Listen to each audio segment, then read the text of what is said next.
bienvenidos a la Deuces Wild Daily Hustle. Soy Enrique Byrnes y presidente y es el mejor cerveza. No abate por No Filter Network. Miguelito San Dieguito not with us this morning, but check out his Mindbender podcast here on No Filter Network. Will the Thrill Clark not with us this morning, but he will be with us for the Deuces Wild Daily Hustle tonight, 6:05 p.m. Pacific time. Regardless, we come on here each and every single morning we come on here and we properly salute our boys. Yes, yes, yes, yes, yes, yes, yes. Woo! Remember this, folks. When we are juiceful, we are useful. And when we are juiceless, we are fucking useless. Let's get to our title sponsor, the Foot Reflexology Board. If you're looking to alleviate pain, promote blood flow, better sleep, more energy, I stand by this and I stand on this each and every single day. Go to ericbyrnes.com. That's EricByrnes.com and pick yourself up a footboard that we have on sale right now. And don't forget to pick up a copy of the Effortless Life Lessons from a Human Crash Test Dummy as well as the Daily Hustle 222 Unfiltered Life Guidance from a Human Crash Test Dummy. There's Kowalski and I. And then, who can forget Let Them Play, a parenting and coaching guide to youth sports. If you're a coach, if you're a teacher, hell, if you're a player, you should get this. Definite mandatory reading, I know, in my house and with my teams. All right, let's get right into it. I only have a few minutes this morning. Actually going to get a tooth pulled. That's a whole another subject that I'm sure we could do a whole daily hustle on. But here we go. Daily hustle quote of the day. This isn't a fucking beach vacation. This is a business trip, boys. Daily hustle translation. Just finished up coaching the Let Them Play boys in the Perfect Game Beast of the East tourney featuring the top 10, 13 U teams in the country. Last year, we received the prestigious invite to come out to Panama Beach, Florida for the first time. And for me personally, I wasn't quite sure what to expect. We began traveling out the day before the tourney, but after multiple flight cancellations, airport changes, and an 11-hour car ride through the southern United States, we arrived 36 hours after the journey began and just 20 minutes before the first pitch of the first game. Our team also happened to stay at a beautiful hotel right on the beach where the kids created chaos in and out of the water every chance they got. Sure, it sounds fun, but we got absolutely donkey stomped. For the first time in LTB history, we lost 4 games in a row and flew 3,000 miles home with our tails between our legs, trying to figure out what the fuck just happened. Ironically, the next weekend, we rebounded nicely and played incredible baseball, taking home the Perfect Game California State Championship. This instantly made me realize that it wasn't that our team all of a sudden sucked, but it reaffirmed our preparation and approach for that one specific Beast of the East tourney. Certainly did. And we will never make that same mistake again. That said, this year we arrived 2 days beforehand, stayed at your standard 2.5-star travel ball hostel on a highway instead of a beach, and knocked out 2 very efficient and effective practices before our first game. No, we didn't play perfect baseball and we didn't win the tourney, but start to finish, we battled our asses off and took down the number 2 and number 4 ranked PG teams in the country while finishing pool play in 3rd place out of the 10 teams. After falling behind big early in bracket play, we eventually went down, but showed huge heart by coming back and scoring a bunch of runs while barreling a boatload of baseballs. Most importantly, we showed zero quit all the way to the last out. There are so many things in the game of baseball and life that we have no control over. So it's an imperative that we obsess over the things we do. Attitude, effort, and proper preparation are the three essentials that are 100% in our control. So long as we maintain the right attitude, put forth the proper effort, and prepare properly, there's a lot of propers in here, we will at the very least give our team the best chance to take care of business. EB. So there it is. Yeah, what a weekend out there in Panama City Beach. It was a grind. We actually um coffee's good this morning. I don't know, maybe it's because I'm about to have a missing tooth. But I think I'm starting to really appreciate the little things like chewing and everything else. Anyhow, yeah, we went out there and we competed. But it's easy to say, okay, well, we're just going to show up and compete. Last year was the exact opposite because we showed up, but we weren't prepared. Now, there's a funny thing because the next weekend, as I mentioned in this email here, we went and took down like a 25-30 team tournament in Huntington Beach, which, don't get me wrong, they weren't as good as the teams at Beast of the East, but they're pretty damn good. So we went, I think, 6-0 or 7-0 in that tournament to win it. And that was on the heels of going 0-4. But the big difference is that we were prepared. And I think we were also humbled by what had happened the weekend before. Now, when we went 0-4, we had actually beaten two of the teams that we had lost to. So I won't say it was an aberration, but it was just one of those things where we played one tight game, super tight game, lost a heartbreaker, and then it was all downhill from there. So this year, Coach Johnny Donuts and I talked about it. First and foremost, we just wanted to get a fucking win. Okay, let's start with that. And the other thing is, we didn't get invited back. We had to earn our way back. Perfect Game invites, I think it's like 6 teams. And then there were 4 teams that had to earn their spot by how they placed in Houston. Well, of the 64 team tournament in Houston, we got to the Final Four. We beat ZT National, who at the time was the number 1 ranked team in the country. So because of that, I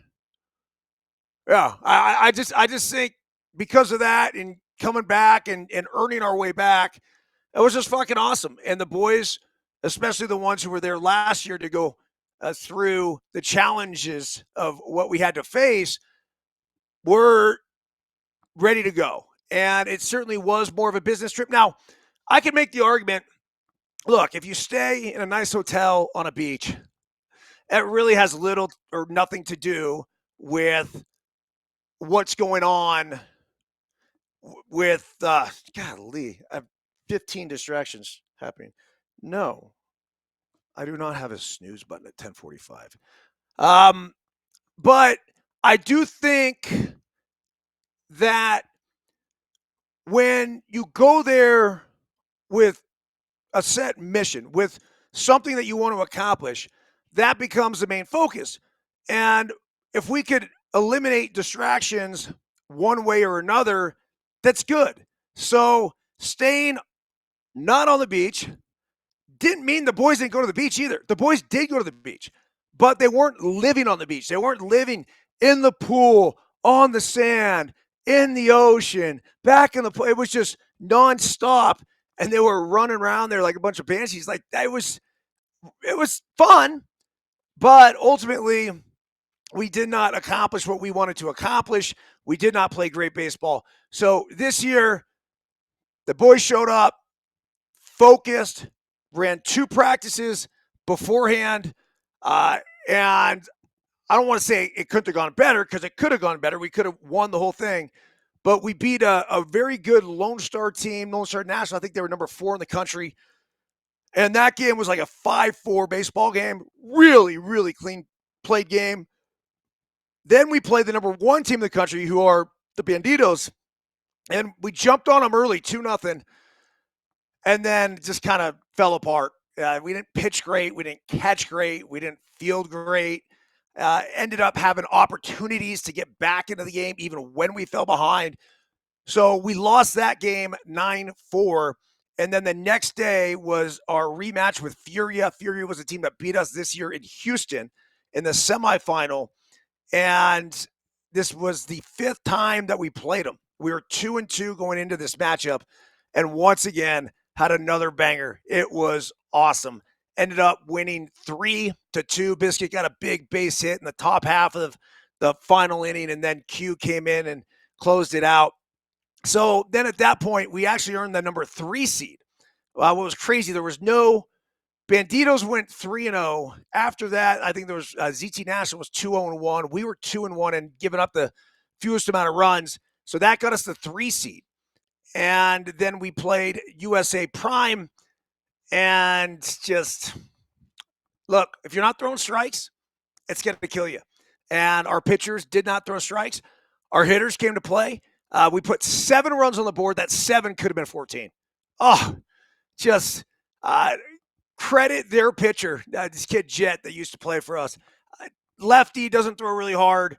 His brother is going to be a top 10 pick potentially in this year's draft. And I think Jet down the road, once he gets bigger and grows more, is going to be a stud. But he just kept coming at us and kept coming at us. And we kept barreling balls. And some of those barrels were right at guys. And then when he needed a big out in a big situation, bases juiced a couple different times, he got some gigantic strikeouts. So that was one we certainly could have won. We didn't.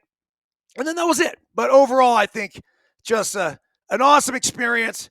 Very grateful for it. And more baseball this weekend. It certainly does not stop. All right, we'll be back on with Deuces a while tonight around the Major League scoreboard yesterday. Cincinnati 7-1 over Pittsburgh. Cincy is on fire, by the way, now over 500. Miami took down the Cubs 8-7. Boston beats the Mets 3-1. Juan Soto, all sorts of issues. He's getting destroyed in the New York media. I'll get to that in a minute. 4-3 Astros over Tampa. 2-1 the Twins win again. Top 4. That game was actually suspended because of weather, I believe. 5-1 Seattle. And talk about a team that's in fuego. 27-19 are the Mariners over the White Sox yesterday. That was the 5-1 score. Baltimore loses again. Brandon Hyde was shit canned, just kind of the fall guy for teams that's just not living up to his potential. 5-4 again with Milwaukee over Baltimore. St. Louis 11-4 over the Detroit Tigers.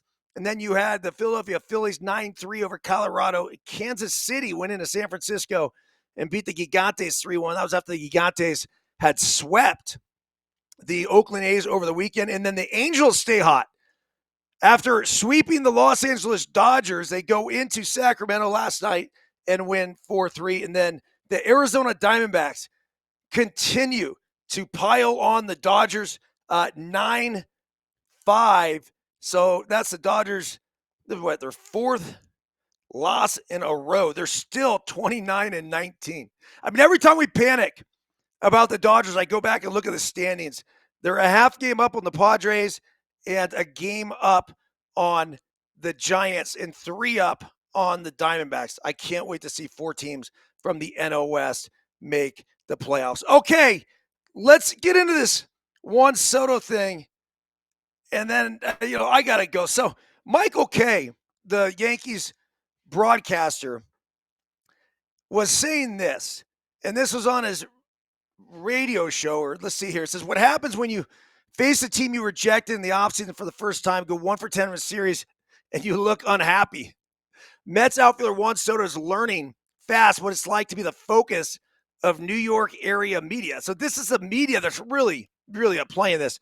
Soto, who spurned the Yankees for the Mets on a $765 million deal in the offseason, was a subject of a lot of reporting over the past few days, including New Jersey Advanced Media's Bob Clapshit, who said that the Mets officials were concerned about Soto's lack of enthusiasm for his new team. Yankee broadcaster Michael Kay unveiled a similar sense when he spoke on Monday about Soto's performance and demeanor from the weekend on his ESPN radio show. Quote, people that I talk to on the Mets side, and they can deny it publicly because, of course, that's what they have to do. He is very, very glum around the clubhouse, Case said. He does not have a hop in his step. He does not smile much. I'm not going to say he is unhappy because how can you be unhappy with $765 million? But money is not a guarantee that you're going to be comfortable somewhere. So, look, Juan Soto needs to settle in. This is a new spot and a new place, and this is the first time he's just making this ridiculous amount of money. And just be himself. Fuck the money, fuck the media, fuck everything else, dude. Go out there and do you. Let me see the Soto shuffle. All of it. You got to bring it back. There's only so much in this life that we can control. Does that make sense? We got to let go. So if you're Soto and you're getting booed and you're getting absolutely destroyed as you in a Yankee Stadium, fine. Expect it. Now, remember how great he was for the Yankees. And that's obviously why they wanted him back so badly. But there was also another incident, I think it was last night, where he didn't run out of the box. And he ends up getting a single ball that ended up going off the green monster. Look, you got to be a fucking leader. And if you're Juan Soto at this point, be a leader, not just on the field, but in the clubhouse. And you don't have to be super vocal or anything else, but go out there and play the game the right way. Play with that passion, that energy. The same passion and energy that earned you the $765 million contract. And then when you're in the clubhouse, just be you. Be a dude. Smile, be happy. Like, fake it till you make it too. Whatever it takes, because right now all eyes are going to be on Juan Soto. Now, I think he's hitting 240 something. His slugging percentage is 430 something. And I saw this morning. His expected batting average based on the contact that he's been making, 310. Expected slugging, like mid 500s. So basically right back where he typically always is, or even higher. So if you're Juan Soto, don't trip. Keep doing you. But this is the media, I think, more than anything, that's making this big uproar over and over and over again. They're going to continue to do it. And I think right now it just got so much extra focus because of that Yankees-Mets series. Okay. John Davis. Pete. What's up, dude? Let's see here. It said there's a great white right down the beach in Grayton Beach chasing fish. Awesome. I love it. It says normally you only see bull sharks. So this is down in Florida, which can do damage on their own. Yeah, the bull sharks are relentless. They come right at you. Pete, buenos dias, man. Hopefully you guys will join tonight, 6 p.m. Pacific time. John Emmanuel Ramos, Henderson, Makati City. We're international. Once again, motherfuckers, as always. All right. Until later tonight, wish me luck with this tooth. I'll be one tooth down next time I'm on here. Everyone have a great day. One last thing. See ya!